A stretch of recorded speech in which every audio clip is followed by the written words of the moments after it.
bothering us. There's something wrong with you. You're psycho. You belong in a place where they can like take care of you. My late sister passed away. Okay, so my son just said it there, and he walked to the bathroom, and he'll be back. Story 1. Grief, boundaries, and a bench that sparked it all. A quiet Sunday at the park doesn't usually come with tension. Families pass by, kids laugh in the distance, and the occasional barbecue smoke drifts through the air. It's the kind of place where people expect peace. But that calm can flip in seconds when emotions collide with assumptions. On one side of the bench sat a couple, relaxed, minding their own business. My late sister passed away. Okay, so my son just said it there, and he walked to the bathroom, and he'll be back soon, and we'll pick it up. I'm asking, it was okay if she took it asking if it can Okay, be but now moved. you're attacking me because it's just sitting there. No, Nearby, a woman stood with a sharp edge in her voice, clearly upset about something that seemed small at first glance. A bag, a wrapper, a snack left briefly unattended. But to her, it wasn't small at all. The tension escalated quickly. What started as a simple question about whether something could be moved turned into a confrontation. The woman insisted the bench wasn't just any bench. It carried meaning, a tribute, a memory tied to someone she had lost. That's where things shifted. The couple tried to explain. The item wasn't trash. It belonged to a child who had just stepped away and would return in a moment. There was no disrespect intended, no disregard, just a temporary placement in a shared space. But grief doesn't always process logic. The woman's voice carried something deeper than irritation. And my son will bring you it. to be respectful. Okay, well, you're Can not being you respectful come to ask. around? Absolutely not, no. no, she was. Come and No. look at the She plaque. asked if it was okay, and you This said no. bench- Yeah, because my son just set it down, and he's Yeah, going to good. come right back and pick it up. It's and so- really not that big of a deal. There was loss behind it, pain that hadn't fully settled.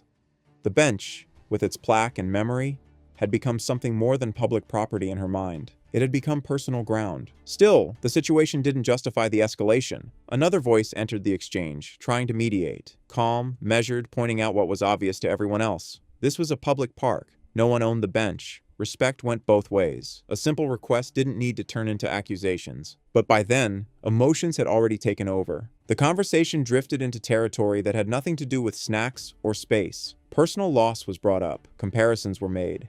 Questions about grief turned into something almost competitive, as if pain needed validation through argument. That's when it became clear this wasn't about the bench anymore. It was about control, about feeling heard, about trying to protect something symbolic in a place that didn't offer ownership. For other people, it is like. So has your sister died? No, my sister. I don't have a sister. Okay, so you wouldn't know. Has your mother died? Yeah, she's dead. And Yeah, okay, my so father is also dead, and I am also a mortician, so I understand your grief that you So- probably have, but my son just set it down, But- and they can literally walk back and pick it right but back she up. only asked you if it was okay if she I brought asked if I the could trash, respectfully if she could move get rid it. of. The couple remained composed, but the frustration was visible. Being accused over something so minor, especially when there was no harmful intent, made the situation feel unnecessary. The idea that a public bench could suddenly become restricted space didn't sit right. And it wasn't. Public spaces exist for everyone. They come with an unspoken agreement. Respect others, but understand that no one gets to claim ownership over shared areas. Memorials can exist within those spaces, but they don't override the nature of the space itself. Eventually, the moment passed, but not without leaving behind that familiar question people always ask after witnessing something like this. How did something so small turn into something so big? The answer sits somewhere between emotion and expectation. When personal attachment meets public reality, conflict isn't far behind, and sometimes all it takes is a bench.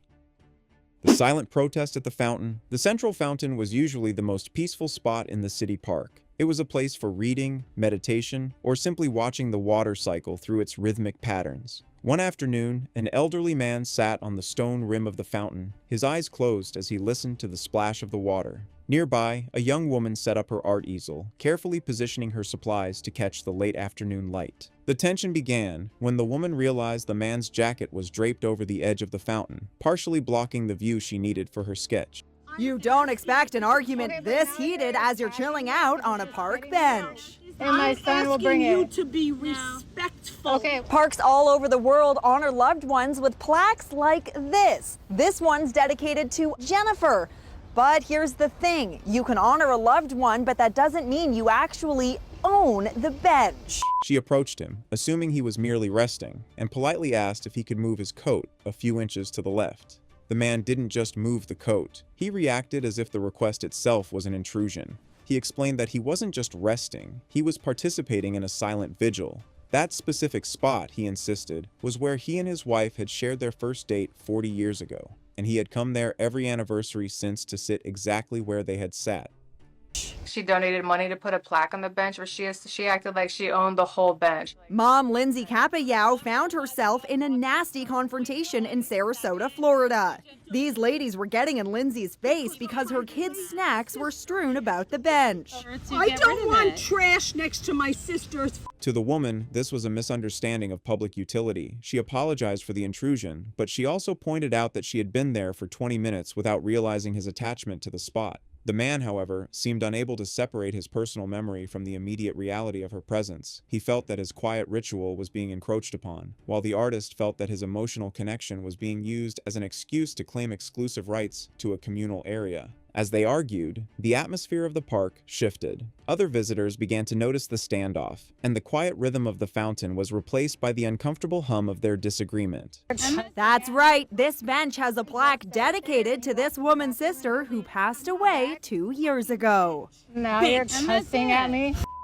So then they're like, look at this trash. And I was like, that's not trash, that's my son's food. Does their grief excuse their behavior at all? I feel like absolutely not. And my son will bring you to be respectful. Okay. The woman being called park bench Karen tells us there's another side to the story, but she won't tell it to us. She declined an interview, she says, because of the abuse she's facing on social media. What could have been a simple adjustment for the sake of kindness became a battle of competing needs. The need to preserve a memory versus the right to utilize public space for a new creation. In the end, neither fully conceded. The woman moved her easel to a less ideal angle, and the man remained on the fountain edge, his vigil marked by the cold reality of the disagreement.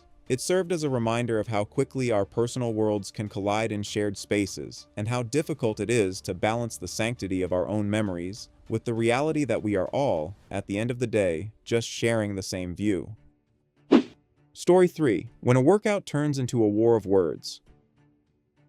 The park had that steady, unspoken rhythm that regulars understand without needing to say a word. A few people walking their dogs, some sitting on benches scrolling through their phones and off to one side, a group of young men locked into their own routine, push-ups hitting a steady pace against the pavement, fists cutting through the air in controlled shadow boxing, quiet focus mixed with bursts of energy. It wasn't loud, it wasn't disruptive. It was just people using a public space exactly the way it was meant to be used. This will not leave us alone. She will not leave us alone.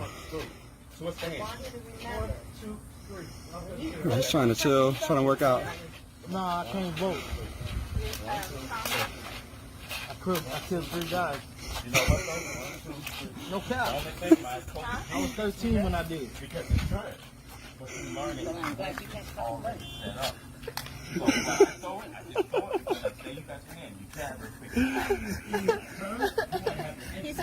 Of course, because you're fucking psycho. And then that rhythm got interrupted. A woman approached from a distance, not casually passing by, but deliberately walking toward the group. It wasn't subtle. There was intent in the way she closed the space between them, as if she had already decided something needed to be addressed. The guys noticed her, but at first, it didn't register as a problem. People walk up all the time, sometimes to ask questions, sometimes just curious. But this felt different almost immediately. There's something wrong with you, man. Woman who has an opinion, you consider. You walked over here while I'm doing push-ups. We're over here shadow boxing, just trying to enjoy the park. And you come over here talking to us. You come over here, you parked up from over there, you came all the way over here just to come talk to us. Because you have nothing better to do. You have nothing better to do than to come bother us. She didn't start with curiosity. She started with confrontation. Her words came in sharp, already carrying tension, like she was responding to something that had happened earlier. Even though, from the group's perspective, nothing had. They hadn't called out to anyone. They hadn't interacted with her. They had been completely focused on their workout. That disconnect was the first spark. Confusion turned into frustration quickly. One of the guys, still catching his breath from push-ups, tried to make sense of it out loud. Why approach them at all? Why bring that energy into a space where nobody had engaged her? The question wasn't aggressive at first, it was genuine. But instead of clearing things up, it seemed to push things further in the wrong direction. Because she didn't step back, she doubled down. What followed wasn't a calm exchange, it was a back and forth that escalated faster than anyone expected. Accusations started coming out about what had been said, about intentions, about underlying meaning. The kind of claims that don't just sit on the surface, but pull in bigger topics. You are a lying sack of shit. You're welcome to be a lying sack of shit. You say you're happily single, but I promise you, you're not happy. There's nothing happy about you. You're fucking miserable. And you have nothing better to do to come over here and bother us. There's something wrong with you. No, There's something wrong with you. There's something wrong with you. We were over here minding our own business, and you come walking over here bothering us. There's something wrong with you. You're psycho. You belong in a place where they could like take care of you. You need medicine. There's something wrong with you. There's something wrong with you. No, just because you don't like what I say doesn't mean there's something No, you came wrong over here talking. We don't give a shit what you got to say. We're over here trying to work out at a fucking park. You're coming up. You approached us. You're trying to turn me into a Karen because you are a fucking Karen. A white woman with an opinion. You're a racist that has something to say that nobody gives a shit about. Honey, I'm not a racist.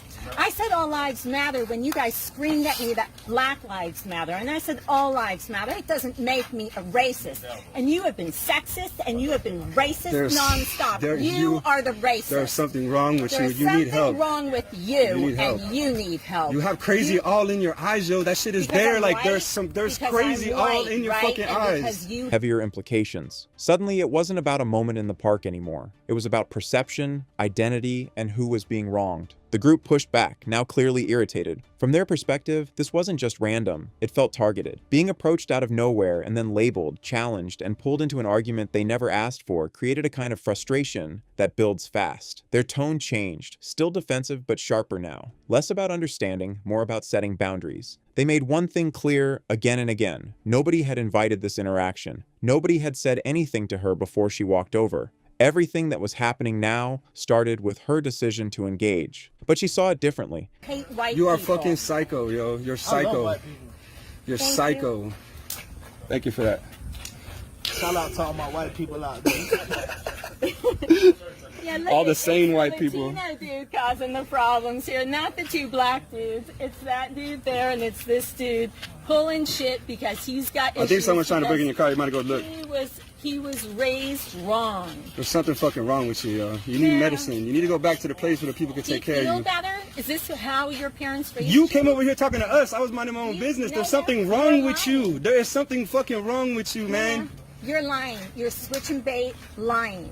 So it looks like that way when you put this online, but you're full of shit. She insisted she had a right to speak, a right to respond, a right to express what she believed had happened. And technically that's true. Public spaces come with freedom of expression, but there's a difference between having a right and choosing the right moment. That line blurred quickly in this situation. The conversation spiraled, voices got louder, words got harsher. What might have been dismissed in seconds turned into a full-blown confrontation that drew attention from across the park. People slowed down as they walked past, some stopping just long enough to catch a piece of what was being said before moving on again. That kind of energy spreads even when no one wants to be directly involved. At one point, a camera came into play. And that changed everything. Now, it wasn't just about the argument, it was about how the argument would look afterward. The presence of a camera adds pressure, whether anyone admits it or not. Suddenly, every word feels like it might be replayed, judged, picked apart by people who weren't even there. That awareness can either calm things down or push them further out of control. In this case, it did the latter. Both sides became more entrenched. And you harass older white women. We harass her? Yeah, yeah. Hey, just for the camera, dog, please tell me, did we go up to her or did she come to us? We were sitting here, mind our own fucking business, right? I'm doing push-ups on the ground. Fucking my boys over there doing some fucking sparring. We're minding our own business. And did she not come up and start talking to us for no reason? Okay. But I'm the one that approached her and was harassing her. Because I just don't want to listen to her bullshit. All right. Move the fuck on, man. Don't nobody want you here. Go somewhere. Hey, is this public land? If you're right. Move, you can move your ass on. You're right, 100%. Goodbye. I'm right here. I ain't going nowhere. You came to me. You moved. No, I didn't come to you. You were screaming at me, harassing me, and then you turn that on and act innocent like it's a white person's fault. God, you have because so many you- fucking problems, yo. Like, I hope that whatever the hell's wrong with you can be fixed. that I don't, making you feel I don't know what it is, but Is whatever that it is, making you feel better because you sound someone like a really hurt you schmuck? though. Someone had to really hurt you Okay. for you to be this fucking Okay. angry at the world. Angry? Like, you're so Angry fucking at the mad, world like on the because I inside, think like. equality matters. The men pointed out what they saw as the obvious truth. They were minding their business until she approached. She, on the other hand, leaned into her version of events, suggesting there was more to the story than what was being said in that moment. It became less about resolving anything and more about defending positions. And once it reaches that point, resolution usually isn't coming. The energy shifted from confusion to confrontation, and from confrontation to something closer to exhaustion. Not because anyone had won, but because there was nowhere left for the argument to go. The same points repeated, the same frustrations echoed, until the moment finally started to fade under its own weight. Eventually, distance replaced intensity. No handshake, no agreement, no understanding, just separation. The group went back to their space, though the focus wasn't quite the same anymore. The workout had been interrupted, the rhythm broken, and the woman, still holding on to her perspective, remained just as firm in her stance as when it all started. Really, because when we were But you over felt the there, need to say that. You felt the need to say that. At me when we were over there. You are psycho, yo. You are fabricating shit in your mind. Like, there's something wrong with you. Lie about it now. There's something wrong with You you. have to lie about it now. Let's go for coffee sometime. Fucking crazy, man. He's filming it and saying that when you guys were over there, you didn't say anything to me. You didn't scream Black Lives Matter and all that. I said Black Lives Matter because they do. Because they're being killed on the front lines. Every And day. they are not being cool to blacks here. George Floyd. Okay, there you go. That's what we needed to hear. Now, we might want to believe you're not racist. I don't give a fuck if you think I'm racist. Bipolar, too.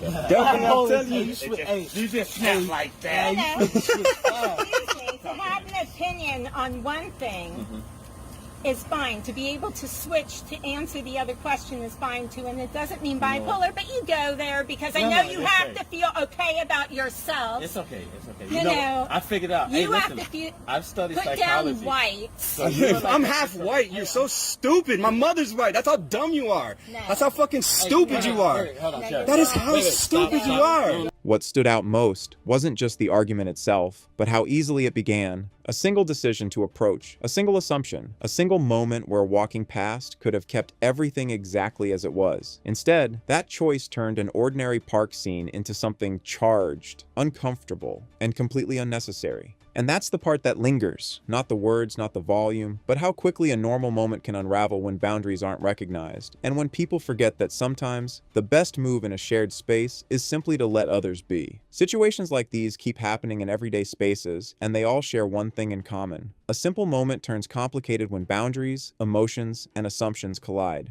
Public spaces belong to everyone, but respect is what keeps them functional. Without it, even a bench or an open patch of ground can turn into the center of conflict. If this breakdown brought new perspective or kept things interesting, make sure to like the video, subscribe to the channel, and share it with someone who's seen something similar play out in real life.